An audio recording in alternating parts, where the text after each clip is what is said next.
Hey guys, how's it going today? So I've got really a great guest, incredibly, frankly, he's going to give you all the information that you need to successfully start to raise some capital.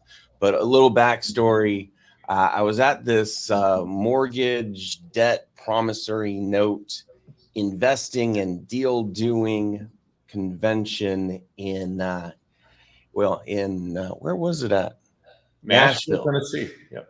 Yeah, and honestly, it was an amazing time. So, I'll get a little bit into that, but while we're just waiting on people to show up, I'm going to actually share a little bit of this. This was at Justin Timberlake, which was totally awesome. And then, of course, I got to share, this is my family. Few people actually meet. My oldest over here is, she's just learning to drive, which is absolutely terrifying. And the youngest just scored higher than anyone else in Texas on one of these, standardized testing. So I'm proud of my girls. And then, of course, me and the wife had to have an amazing time. So this place that we're at right here, it was a speakeasy that you walked into this hotel, and the hotel theme was like Alice in Wonderland. You go around a corner, and there's this door, and it says storage. Nothing else. You walk into this door that says storage, and then there's somebody that greets you and hey, welcome to the club. And then you go down this windy stairs, and all of a sudden it opens up to this plush, awesome lounge that was just a complete surprise. It was an amazing time. But if anybody hasn't been to Nashville, and I know it's hey, honky tonk time all over the place, guess what? The town is actually super awesome. So if you haven't been there, definitely make it. Besides the honky tonk music, there's actually an amazing amount of live music. But we've got people starting to show up and flood in a bit now. And, it always takes 10, 15 minutes. So I like to waste time. No good reason other than to literally waste time. But I'm at this mortgage convention. It was a phenomenal time to talk about investing into promissory notes, doing deals with promissory notes. And I got to tell you, we do a massive amount of investment projects through my law firm, Crowdfunding Lawyers. And up until recently, we've been literally one of the largest real estate closing law firms in America. Over 230 deals getting closed. We're talking the large multi-million-dollar multifamily every year. And you know what? Real estate, it's a tough market nowadays. Interest rates are going up. Expenses are going up. But when the interest rates go up, guess what? Well, that's where being the bank, investing in those promissory notes, doing deals with mortgages really starts to make a ton of sense. So I'm going on some crazy tangents, but let me introduce our really great guy. I just met him at this mortgage conference. I'll let him introduce himself, but I'm sitting in the audience, and Yakov Smart, and I totally butcher your name, but I butcher everybody's name. My apologies. Is sharing how to market and find investors, but he's got a unique spin to it that frankly nobody else is sharing, no one else in America is doing. So I wanted to make this introduction to dive a little bit deeper into it, but this is all about finding equity, finding investors, and finding those opportunities online. So Yakov, I'm sorry, I'm butchering your name completely. No, you got it right, actually. Yeah. Awesome. Yakov, thank you so much for joining us today. Really appreciate you. Could you share a little bit about your background? And then I'm actually really excited to get into the meat of what you're doing and how you're helping coach and help people find investors. Yeah, so appreciate you having me. It's gonna be a great time. I think in today's world, especially with today's market, this topic is probably one of the most important topics, right? How do you go out there and build relationships with investors? How do you go out there and raise capital, right? Especially when there's an election and there's skepticism, all these different things, right? So it's really important. We're gonna talk about a lot of psychology today, talk about marketing principles. We're gonna talk about where to find investors online. A lot of great stuff. And of course, if you've got questions, you can definitely put those in the chat as well.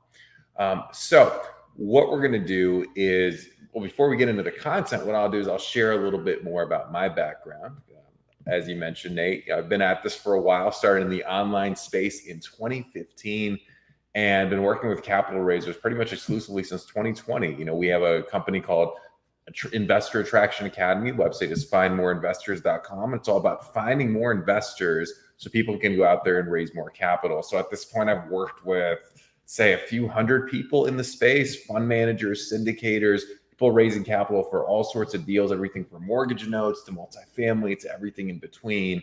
And what it really comes down to is taking the best of this online marketing world, which I know you and I both have a background in, using the internet, using social media, not in a way where it's using you and you're getting reactive and commenting on posts and scrolling aimlessly for hours. It's not what we're talking about here.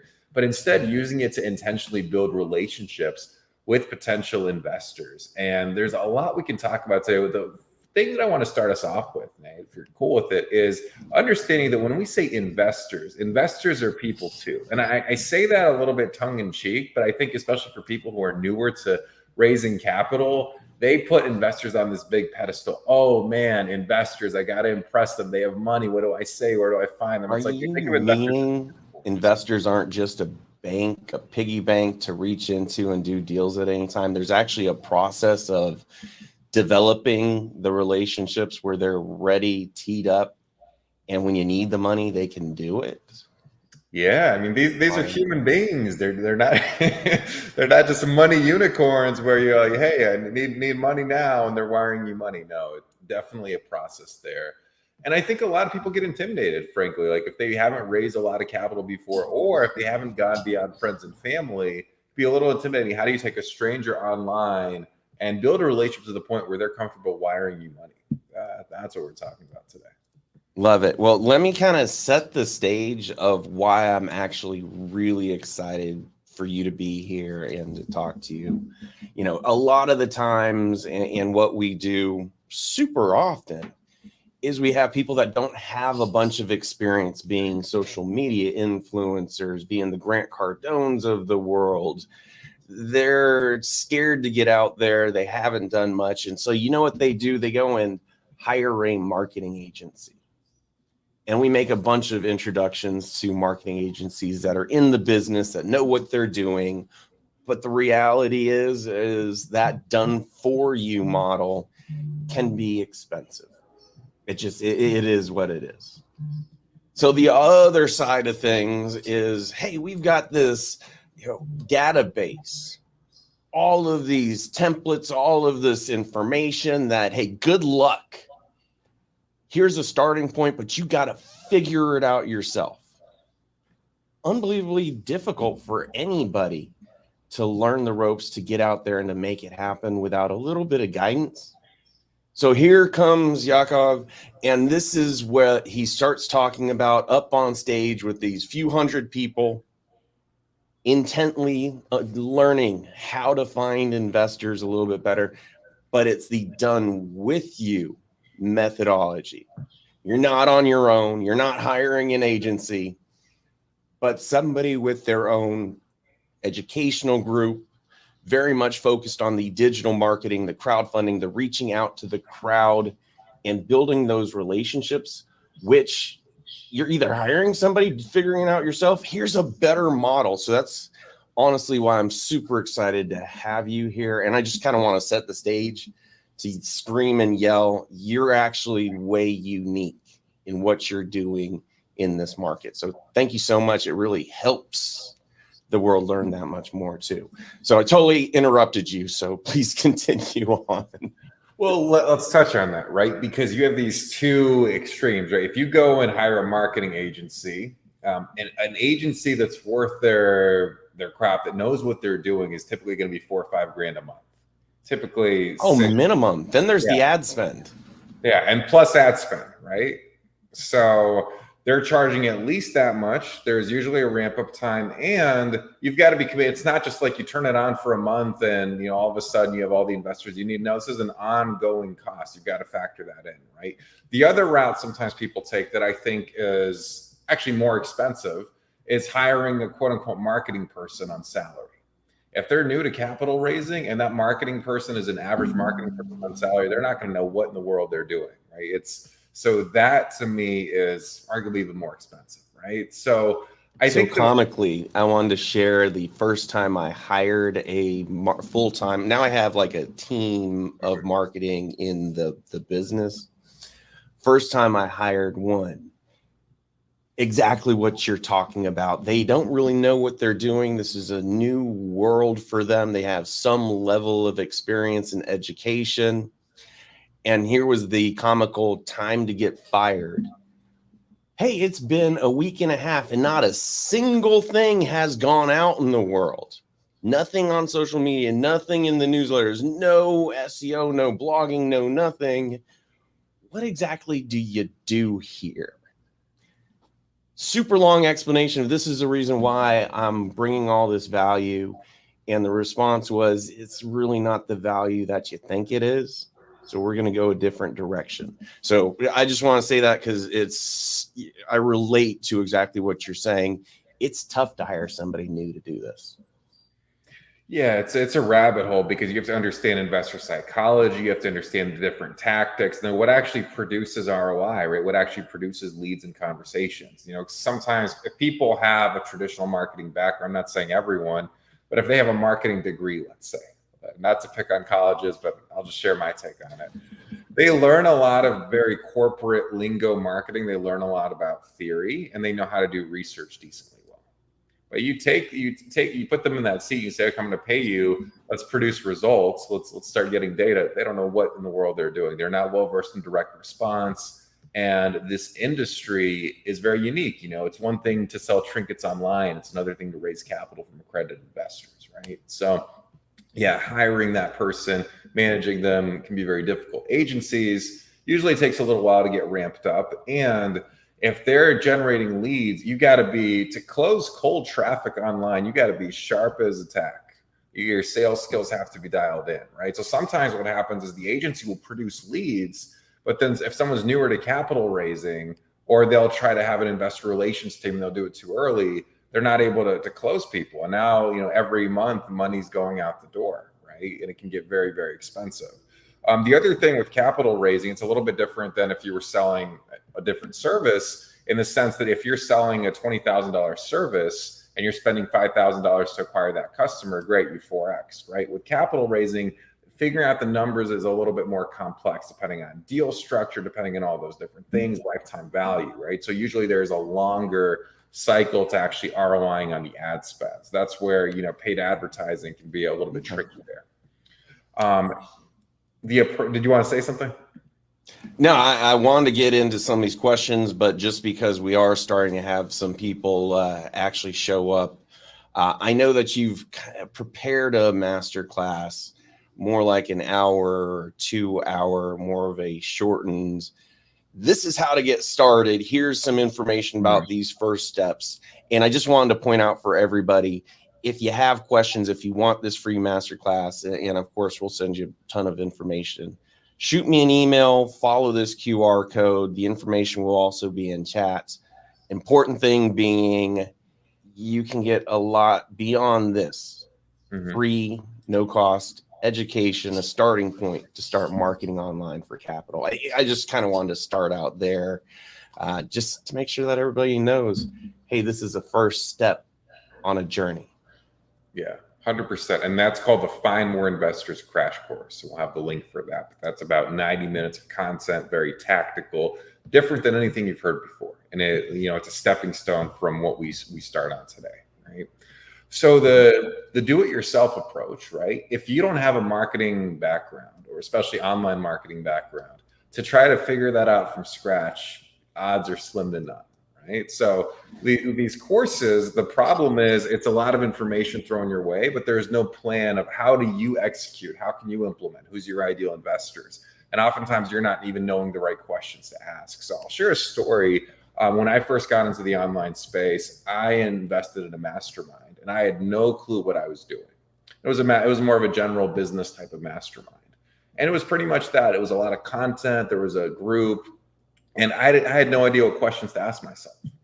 And of course, I tried implementing something. The implementation was so poor, and I wasn't getting any feedback, that I got pretty much abysmal results, right? And so when we created this current iteration of the program, I'm like, how can we have the best of both worlds, right? Where we actually set up the key systems for people. We take the heavy lifting off people's plate, give them the templates, give them the content, and then have the additional guidance along the way that can be very nuanced, right? So that's really the vision for when people work with us. And to me, it fills the gap of like, you've got one side, it's like, okay, do it for me. One side, I'm going to try to do it myself. Well, this is like a solution that for a lot of people, compared to the cost of capital, is very, very cost effective as well. Which I think is amazing. And literally it's not out there, which thank you so much. And actually we want to deliver some value to everybody that is chiming in, checking out. Again, if you have any questions, throw it in chat. But if you don't mind, can I ask you a couple of questions? Just really, super focused on how can we help people take those first steps, besides just hire you and go through the crash course and all that. But really, like, where are people going to find investors online? There's a bunch of different places, a bunch of different avenues. Somebody says, what do I do? Where do I start? What do you tell people? Well, the very first thing is you have to start with who are you looking for, right? And don't say doctors and lawyers if you're not a doctor or a lawyer, because if people if you ever have dealt with lawyers, stay away from them. They're horrible. Exactly, right? So the very first thing is getting clear on, okay, who's an ideal investor? We call these ideal investor angles. If you haven't done this, I'll give you a couple of questions that you can answer on your own, just to start thinking about things, get the wheel spinning for you, right? Number one, what do you have in common with these people, right? Or what could you have in common with these people? So let's just use, and they probably like money too if they're investing, right? So for example, let's say before you started your fund, you were a software engineer. It's a great angle for you, right? Other software engineers who can invest passively. A common mistake here is I'm going to find real estate investors who are, doing landlords and flips and all those things. Problem is, a lot of them have different deal palettes, right? Or they're looking to be more active, or they're looking for a lot more upside than you're willing to give maybe in your fund. So we want to find. I actually want to re-emphasize that, because it is a common misnomer. That, hey, I'm looking to do real estate deals. I'm going to get into this group of real estate investors and they're going to invest with me. The reality is these meetups, these masterminds, these educational groups, generally, not all the time, but generally are active investors. And that's not what you're looking for. You're looking for passive investors, a little bit of a different group and focus, and generally they got another job. They don't have the bandwidth to do all this stuff. Exactly. It's such a huge difference, right? And sometimes people come to me and they'll say, yeah, I'm in all these real estate groups, but I feel like I'm preaching to the choir because everyone else is trying to raise money too. It's like, oh, okay, well, let's get in front of busy professionals, right? People who, like you said, don't have the bandwidth to learn this themselves. They just want to invest and get a check every month, right? That's a really, really big thing. So for example, a software engineer, right? If they're not going to get into it full time, they want to invest passively. They want to get these other benefits. So now we say, okay, if we're going for software engineers, can we find another commonality? So let's say you live out in the Houston area. Okay, how many software engineers are there in the Houston area? A few thousand at least, right? And we can also go, if you've worked at former companies, if you've been part of certain nonprofit boards, right? We have to look at these things called streams of commonality. It's actually a big life hack, right? For marketing online and for any type of relationship building. If you can find something in common with someone, it's an instant icebreaker, right? right? So like if Nate and I both like had a favorite band, for example, then, and we were both like really big into that band, it's an instant icebreaker, right? There's a level of rapport, a level of trust. It makes no sense logically, right? Because that doesn't mean I'm a good person or a bad person if I like the same band as you, but inevitably there's a level of trust, right? And that's the commonality piece. So the very first let me give you another very similar trust building, which I think is hilarious. Talking about these shitty cuss words actually kind of builds a connection, these curse words, because it shows, hey, I'm comfortable with you, so I'm going to talk about them asses all day long. Weird thing, but actually builds trust. Maybe not the most professional trust for investors, but it's one of those weird quirks of building connections and building relationships. I don't know. Total tangent. Well, it's a great thing. I think sometimes people try to be too professional and formal in their newsletters and their social media posts and their outreach. They don't sound human. You got to sound human, right? You don't need to sound scholarly, right? You don't need to use huge words and get into the lingo, because here's what happens. Like a lot of passive investors are very smart people. They just don't really know all the lingo. And they're not going to say, I don't know this, because they don't want to feel dumb. But if you're throwing a lot of lingo at them, they'll just nod their head and then it goes right over their head. And like confused mind doesn't do what? Doesn't buy, right? So yeah, it's a great point. That is something to just really emphasize. A confused mind does not buy. Yeah. Huge words to say, huge saying that a lot of people just don't understand. Well, I see this, I'll go on a quick tangent here. I see this, I'm on a lot of newsletters for fund managers, syndicators, and they're writing at a like a financial institution level. When they're trying to talk to retail investors, they're trying to talk to the software engineer that wants to invest passively, and they're throwing out all this lingo and getting really detailed with market updates. And it's great to educate investors, but what's more valuable is giving them an aha moment, right? Giving them what we call a paradigm shift. That's more valuable than just throwing a bunch of information at them that half of it they don't even know what it is. Because you have to understand, I bet if you started a fund or if you're syndicating deals, you probably know way more about this business than the average passive investor ever will. You probably forgot more than they'll ever know, right? So that's really important to remember. So not to like overdo it, throw stuff out there. So step one is like, okay, what are some potential angles for passive investors, right? Who is it that you want to reach? Because you're going to talk differently to a software engineer than someone who's a serial entrepreneur. You're gonna speak differently. Also, what's their age range, right? What's their income range? And then the real question is, what problems could investing with you solve for them? That's a real good question. Okay, give you an example. Tax problem, very real problem. If you've got deals where someone can offset some of their tax liability, that's a very real problem that they want to solve, right? Government is definitely a problem. Yes. in more ways than one. Right? So that's the very first thing, is like figuring out, okay, who is it that you want to attract? What type of audience of investors do you want to build? Okay. Next thing is, okay, where do we find these people? Where are they hanging out online?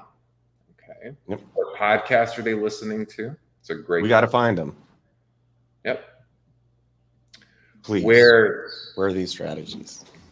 What's that? Where are we going to find them? How do we find them? Mm-hmm. Yep.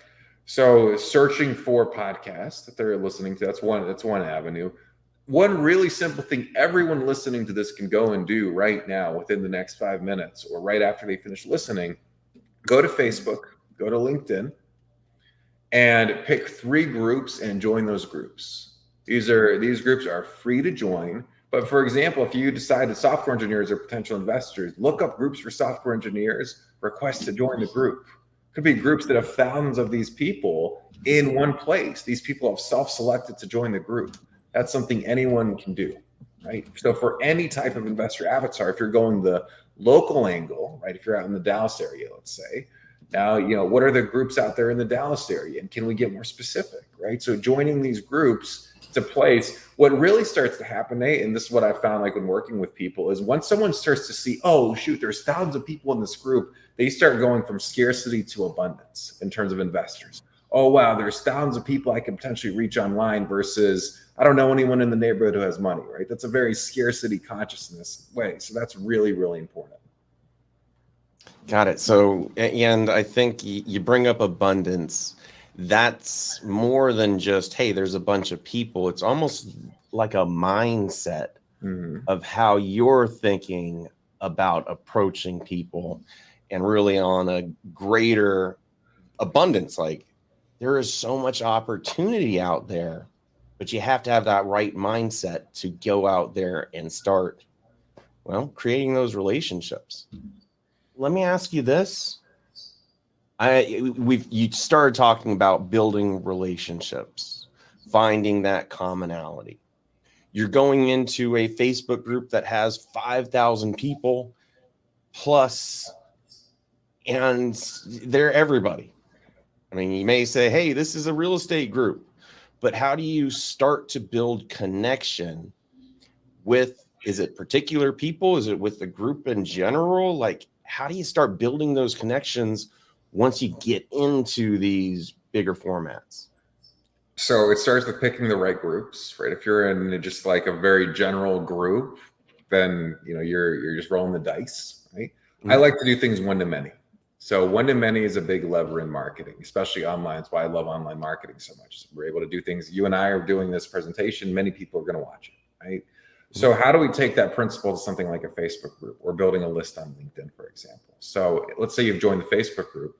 You can post in the group. It's free to post in the group. I'm not saying post your deal in the group. I'm not saying tell people to reach out if they have money. Don't say that, but how can you add value, right? What's the conversation already happening in the group? And if you're not sure what to post in a group, what are people already posting, right? Sometimes it's easier to comment on what's already being posted than to figure out what to post, right? So let's say, for example, there's a group for software engineers and someone's talking about side hustles. Let's just use that as an example. Oh yeah, what side hustles are you guys doing?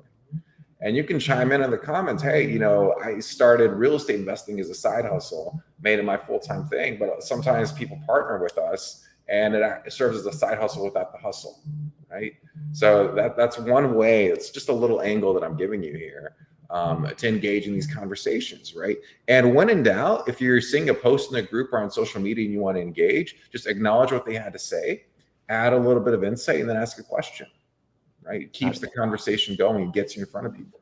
If I can just restate and tell me if I'm right or wrong, what you're saying is more than just pitching your deal, bringing value, bringing content. And it's part of what I like to share with people. Like, the first thing you should be doing is creating a newsletter that has industry information, valuable information. If you're creating blogs or other articles, like where you're giving value to the network, to the group online. Is that kind of what you're talking about as well? Yeah, it's starting to establish thought leadership. Exactly. It's a really big thing. So we have a term in our community, we call it wealth leadership. Right. So rather than being someone who's pitching deals all the time, someone who's developing thought leadership. People like Grant Cardone, they've done this very, very well. Right. Does it take time? Of course. It's building the right foundation. Right. So acting like an expert. Right. The expert doesn't go in and just say, hey, I got deals. Let's do this. Typically, that's not what an expert does. The expert comes in and starts with adding value. Right. So you can connect with people one-off. Right. And another pro tip is every group has an admin. Right. So saying, okay, what would be valuable to the admin, right? If they give you permission to post in the group as much as you want, and like share insights and tips, it's a great place because you're getting eyeballs. You're getting in front of people for free, right? And now you've got that curated audience and you're allowing people to raise their hand and say, hey, I want to get on your newsletter. Hey, I want to learn more. Hey, I want to have a conversation, right? That's where the starting point. Okay. So what you're really talking about, though, because people think marketing, they're thinking buying traffic. Mm-hmm. They're not thinking of organically and yourself being able to build the relationships, build that investor database. So it's actually a little bit different than what a lot of people think of with marketing. But at the same time, there's that cost of education. But once you have that education, you have the path that you can do it yourself without a huge cost to it either. Well, I believe that buying traffic, this is just my take on like what the future of all this stuff is becoming more and more commoditized, especially on these platforms like Meta and even LinkedIn, even YouTube ads. It's available. It can be really powerful, really prolific, but it's an advanced skill. I certainly wouldn't be sitting there playing with Ads Manager myself, I think there's a time and place for it. It's part of the overall strategy. But here, what we're doing is we're building a feeder system, essentially. What we're doing is we're building a feeder system, working backwards. And now you're owning the real estate, or you're owning the asset. And the asset is the list of potential investors who know, like, and trust you. And so these are steps we want to find people and get them into our feeder system. That's the next step there. Got it. And I will say that buying traffic and doing the advertising, it does work. I have clients that are raising millions of dollars doing it. However, they have huge budgets, huge funds, a lot of help staff, operations, paying a lot to a marketing agency. So it does work, but it ain't cheap. And what we're talking about here is, hey, you're earlier in your capital raising career. You're just getting your early deals done. Well, you got to save some money. And these are the strategies that you can implement yourself to start raising your own capital for your own deals. Yeah, exactly. It's being able to, like, start with where you're at, build the foundation, right?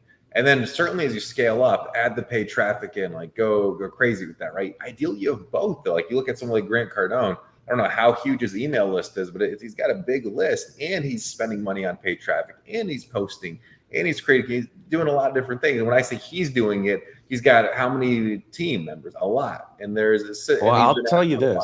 Yeah. We work with Grant Cardone. We do his, like, big funds, and he's got 50,000 plus investors into one of his REITs. His reach is massive.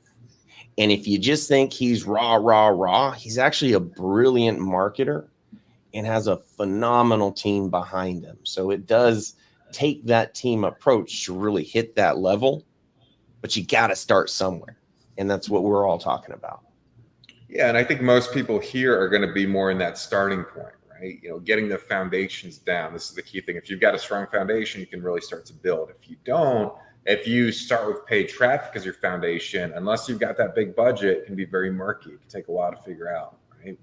So to me, it's about, creating, and this is the next thing here, right? So it's like, okay, where do we find these people? LinkedIn is another great place. Using Sales Navigator, you can get really specific, combining 15 to 20 filters. Okay, let's have this prospect list. Let's call it that, right? And you can have that done very, very quickly and get really specific based on people's interests, where they live, their occupation, things you have in common with them, right? So now the next thing is, like, how do we found these people? We know they're there. How do we reach these people? And when I say reach people, we're going to talk about some organic ways to do this and how to automate some of this. When I say reach people, I don't mean hit them up asking them to invest right away. I don't mean that at all, right? We're talking about reach people with value so that they can raise their hand and say, I'm interested in subscribing to your newsletter, or I'm interested in joining your group, right? I'm interested in getting more info, right? Because that's the first ask. You think about this. The average person out there isn't that familiar with how passive investing works, right? So talking about money to a lot of people is scary, especially if they don't know who you are. Some random person hits them up online, wants to talk about money, wants to talk about investment opportunity. What's the default? It's kind of like if you walk into the furniture store and so say, hey, can I help you with something? Oh, no, I'm just looking, right? Even if you're looking to buy a couch right away, right? And we preach they got to know, like, and trust you. That's the requirement before anybody invests. Yep.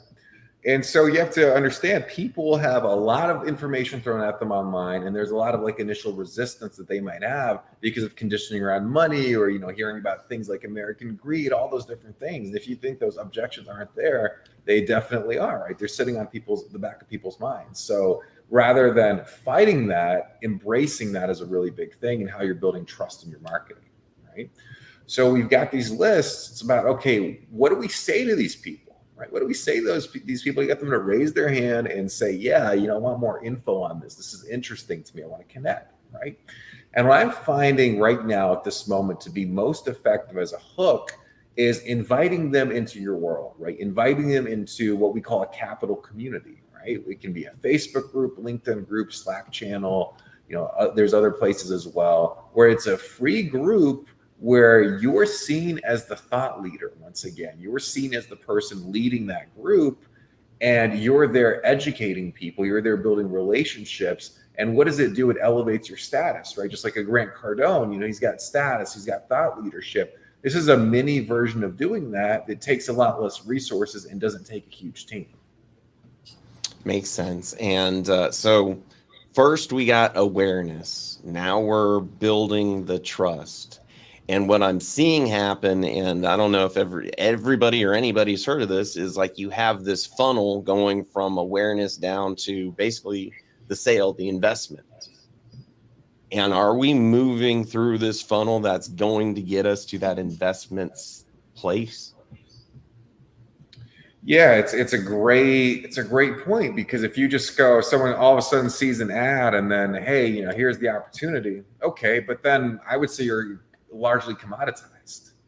I would say, what about the other people that need a little bit of time, right? So list building is really the long-term play here, and the short-term play as well, because you have some people that in a pretty short amount of time from awareness, if they've got like a tax event or something, they're going to be ready to pull the trigger. So this way you're capturing all the different seeds, right? Rather than the ones that are just going to be ready in a couple days, or, you know, however long it's going to take.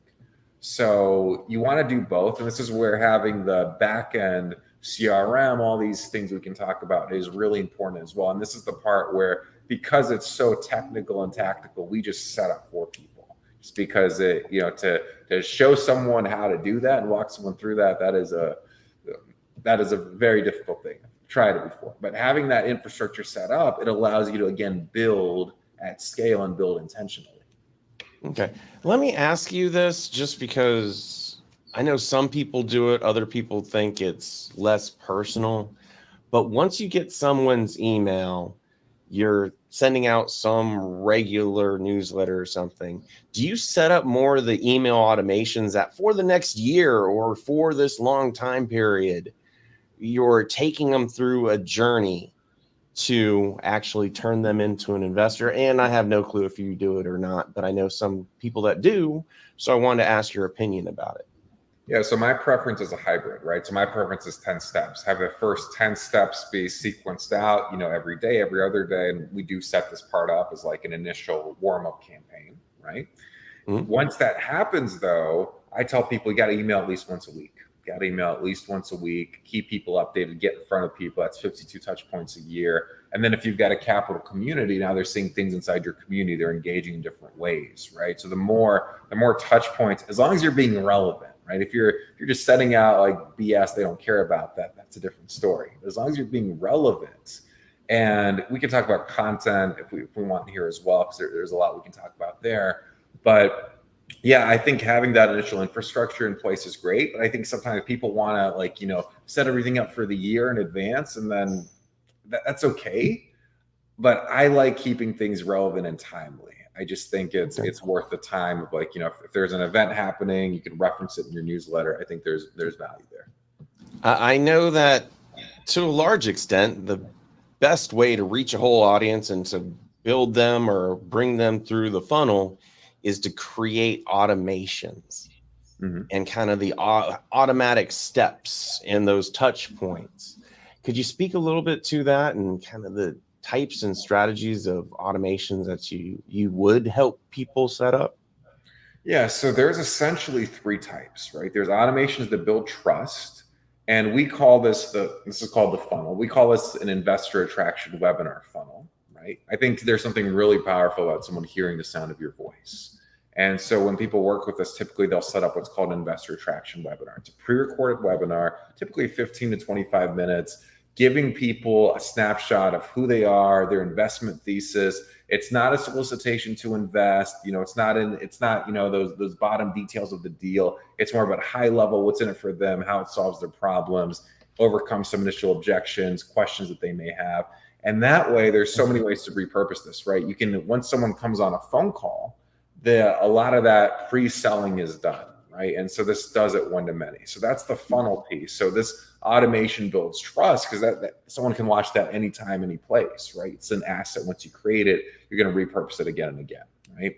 Okay. That's the trust building automation. The follow-up, like I mentioned, let's say it's 10 steps, right? Once they're inside of your CRM, right? The first 10 emails, that's follow-up. Also, they have to be tagged the right way, right? Because once someone invests, I want to communicate with them a little bit differently than someone who hasn't booked a call yet, for example, right? So it's a different story. So having list segmentation, all these things are a little bit different. And then the third piece is outreach, right? So when we say outreach, what do we mean by that? So there's different automations you can use to reach people through email, to reach people through LinkedIn. And again, I'm not saying reach out and pitch them. I'm not saying to do that, okay? I'm saying to start the conversation, to connect, to build the relationship, to make a first initial ask. Maybe that's getting on your list. Maybe that's joining your group. There's outreach that can do that for you, that can be automated, right? So it's certainly worth using because it adds leverage. It saves time. If you're doing those things manually, I don't know about you, but to me, that's soul sucking. Like not manually doing tedious things. It's very difficult. Let me ask you this. You mentioned at the beginning accredited investors, and just for anybody that doesn't happen to know, that means the high net worth investors are making 200, 300,000 a year, worth $1 million or more. That's like one area of investors. The other area is all the non-accredited, the other 90% of America. Are these types of strategies that you're talking about really unique, specialized, and focused just on the accredited investors? Or are these still the same strategies that you can use to bring in the everybody investors? Yeah, it's both. I mean, it's people online, right? And you never know. Sometimes someone's not accredited, but they have 500K that they just inherited, and they're looking for a place to park that, right? It happens all the time, right? But you won't know that unless you're putting yourself out there and unless they know what you're up to, right? I mean, sometimes, people come to us and they'll have like 1,000 friends on Facebook or 2,000 connections on LinkedIn. Most people have no idea they can make passive income investing with them, right? Whether they're accredited, not accredited. Again, it depends on the type of offering as well. Obviously, you're an SEC attorney. We don't want to do anything illegal. If someone's got a 506C, don't have non-accredited investors invest, right? And you can speak to that better than I can. But yes, this is about like any type of investor avatar, any type of investor profile that you want to reach, they can be reached online. And this strategy is built around building trust at scale and getting people into your world. Yeah, well, because you brought up the 506C, let me just touch on the different avenues, because there are different avenues. One, it's called Regulation D, Rule 506C. That allows you to do all of these strategies that we're talking about, but you can only accept those verified high net worth accredited investors. But there's an entirely different path, and that's actually regulation crowdfunding. Not a lot of people know about this, but you can raise millions of dollars from absolutely everybody in America. There are just some caps on how much people can invest. So while we're talking about this high net worth, there's also a whole different avenue and way to raise capital, but from the other 90% of America. I just want to bring that up since you touched on this 506C, which is what most people know about. Mm-hmm. Yeah, so it's really important. It gives you more options, right? More people to raise from. That's a strategic thing. But to answer your question, yeah, you can reach just about anyone who you can think of reaching, can reach them online. It's about, having a plan and having that strategy to do that. Got it. So, we're getting towards the end of the hour. One of the most important things is giving people the tools of what can I do now? How do I get started? Could you give 3 or 4 different ways of what are some strategies that I can implement immediately, short of, hey, let's get to be a part of your group, which I encourage people to do. But even before that, what can I do today? Mm-hmm. So the very first thing is get clear on some potential investor avatars. You can always change it, by the way. Sometimes people are like, well, I don't want to be married to this one type of investor. What if you can always change it? There's no law that says you can't change that, right? So get clear. Okay, what are a couple of profiles, potential investors? What are a couple avatars?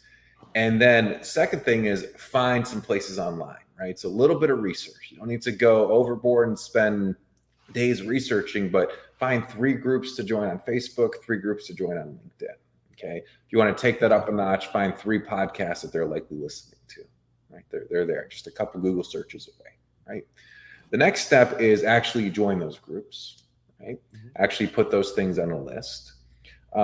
And then the fourth thing would be, let's look at your social media profiles, right? So at the very least, and a lot of people we work with focus on Facebook and LinkedIn. Why? Because that's where a lot of, you know, the demographics are that they're looking for, right? And You don't like TikTok?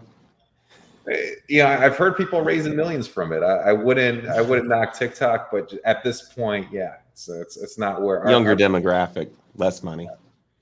But so at least your Facebook and LinkedIn, cleaning up the profiles, right? So if I go to your Facebook or LinkedIn, I should know within a few seconds that there's some value for me, right? So if you say, oh, I'm a real estate investor, but you're trying to raise capital, and I'm an investor, I'm like, I don't even know that you're accepting money, right?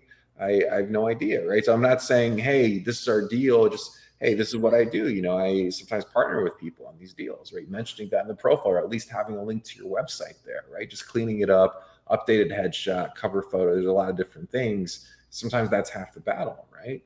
And then the next thing that I encourage people to do is either reach out to someone in your current network, right? Or, you know, post a couple things. Like initially, if you never posted before on social media, let people know what you're up to, right? That's a little bit, there's a lot of nuance there, and that we can talk about. There's a lot of ways to mess that up as well. But it's, you know, at the very least, cleaning up that profile, getting excited, being able to like start finding these people, right?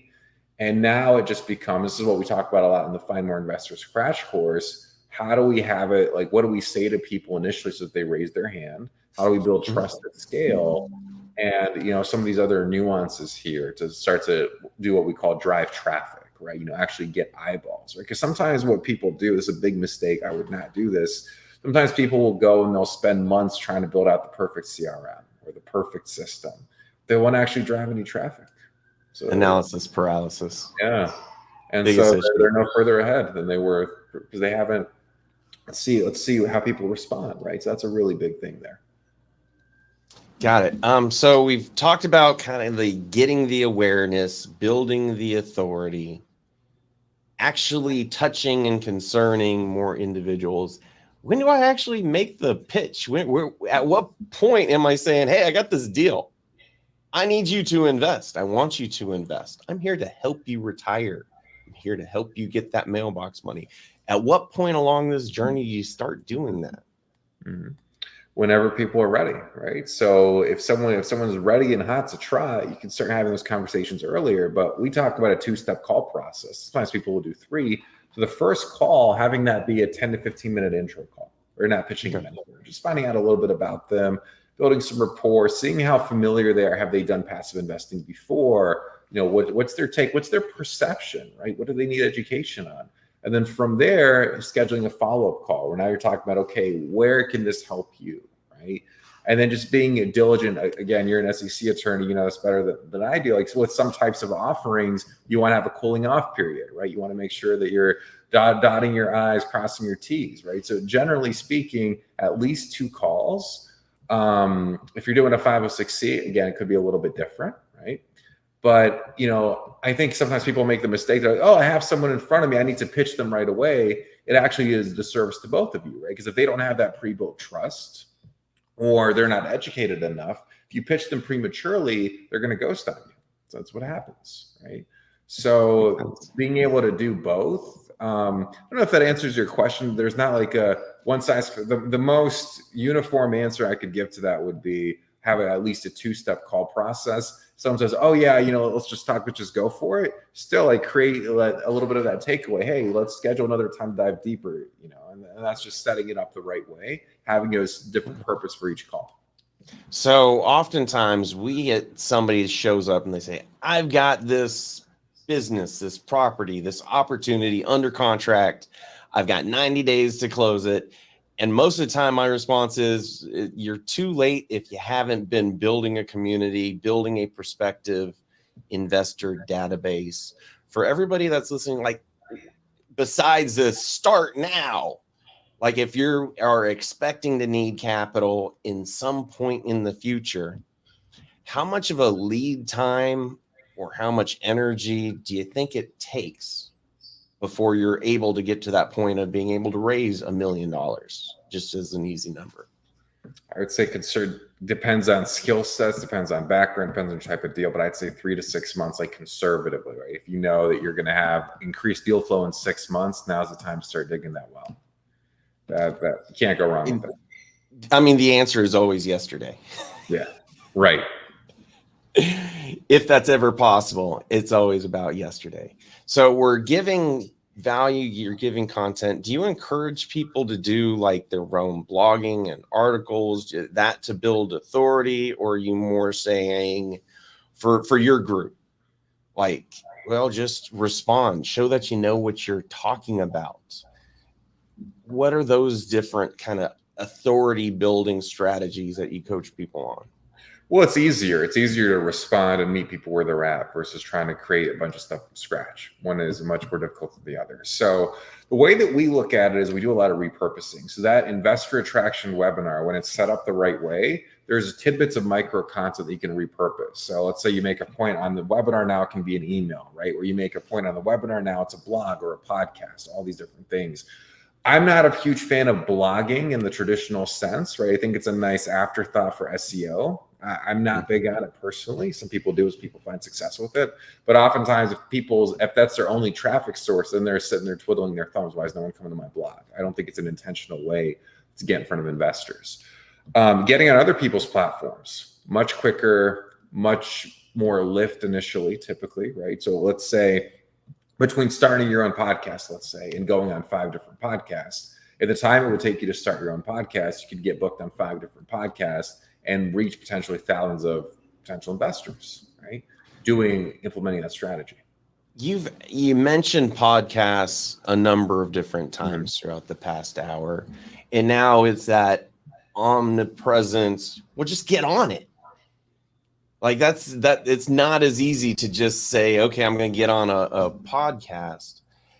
There's a little bit of strategy and art behind that. Can you speak to it just a little bit?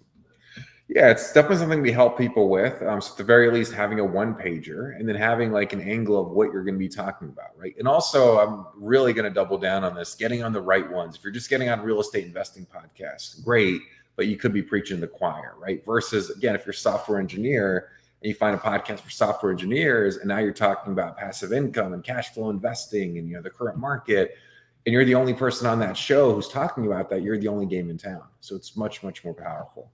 If someone's never been on a podcast, I don't know. I think it's not that difficult to do. It just takes a little bit of courage, and it takes asking, right? And it takes also knowing which ones to get on. So I think anyone listening can get on at least 3 to 5 podcasts in the next 30 days. I think it's really doable. It just, again, takes a little bit of courage. You got to sharpen your sword sometimes, and I understand that it's really important, but I think it's something that anyone could benefit from rather than just going out and starting their own podcast initially out of the gate. I have a podcast called the Raising Capital Show. I waited probably 3 years, so starting to work with capital raisers before starting my own podcast. Now, why was that? Because I saw the value in getting another platform, another podcast, right? And there's a lot of infrastructure and work to starting your own. That's where the team comes in, and it's easy to get busy doing nothing, or you're doing things, but you're busy doing things that aren't really driving traffic, right? So it's about how are you driving traffic, how are you streamlining things, and that's where having the strategy comes in, and also saying no to a lot of things that maybe you see other people trying to do. Now, you brought up a one-pager. I just want to be clear for anybody listening. It really is important to have, we'll call it a media kit on our side, and it has maybe a link of some headshots and pretty pictures because the podcast needs to include some of your info in their marketing, your own background and bio. And then this is one of the most important things. Include 3 to 5 different topics that are actually interesting, that you're actually sending out and proposing to the podcast. I'm ready to talk about this stuff. And if it fits their audience, it really highly increases the chance of connecting and being on that podcast as well. Yeah, it's making yourself relevant. And that's the big thing there, right? And also making it easier for the podcaster. Like, you have a platform, I have a podcast, get pitched all the time. When I see that it's generic or not relevant, I just don't have time to even respond. It's just, you can tell when it's canned. So I mean, that we could do a whole discussion on that. It's a big topic, but by and all, it's like we have to understand, okay, what are thought leaders doing? They're speaking on platforms, they're reaching people one to many, they're creating communities, they're adding value, they're doing trust at scale, and being able to emulate that, reverse engineer some of that. Got it. Well, you know, I really appreciate you coming on here. Over the past hour, we had well over 600 people just come to check out what you got to say. Cool. So I love doing these things, bringing the value to the masses. So I really appreciate you being here and joining. I'm going to throw this up one more time just because you created a capital raising master class that is going to be available to anybody that's interested. Just check out this QR code. Taha, if you don't mind putting the link in chat, but just so everybody knows, like, there's more to this and that you're really here to share that too. With these last few minutes that we have, do you have any final thoughts or what you'd like to share with everybody that's here? Yeah, so the big thing is to get started. I mean, I know it sounds simple, I know it sounds trite, but it's like, how do we start building to get your first potential investor, right? How do you start, building the database, right? Even if you're not going to launch your fund or your deals in 3 to 6 months, start, building out that presence now. It's a really, really big thing. So it's huge to be able to do that, right? And I would say that's actually a bigger statement. You want to do your own business. You want to be an entrepreneur. You want to make things happen for yourself. Don't get stuck in that analysis paralysis. Get started, get moving forward. Don't expect to be perfect every step along the way. Expect to make some mistakes, but you learn from them. You get up, you do it again. But the most important thing is to start now. That's exactly. And the other thing to add to that, just because of where we're at today, is trust is more important than it's ever been when it comes to capital raising. So having a more of a relationship-based approach, it may be a little bit more work initially, but it's going to get you to where you want to be over the long term. All right, we do have a quick question. We only have a couple of minutes, but for coin and card auctions, hi, Mike Johnson. Can you touch on structure and capitalization with community build and the crossover creative and copy marketing compliance with a Reg D, Reg CF, Reg A plus as a strategy? You know what? I got a simple answer for that. Get a good attorney. Make sure that they're actually involved with your marketing, reviewing what you're doing, overseeing what you're doing, and most importantly, reach out to crowdfunding lawyers. That's the answer. Boom. Very simple there. I'm happy you answered that, because I was like, that is a legal question right there. Yeah. Talk to not this guy. Talk to this guy. So, really appreciate everybody hopping on today. Yakov, thank you so much. I mean, this is the answers and this is the information that everybody truly needs to have. How to get started, how to do it right, and how to make good deals happen. So thank you so much for joining today. Really appreciate you. Absolutely. Thank you for having me on. Definitely. Talk to y'all again soon.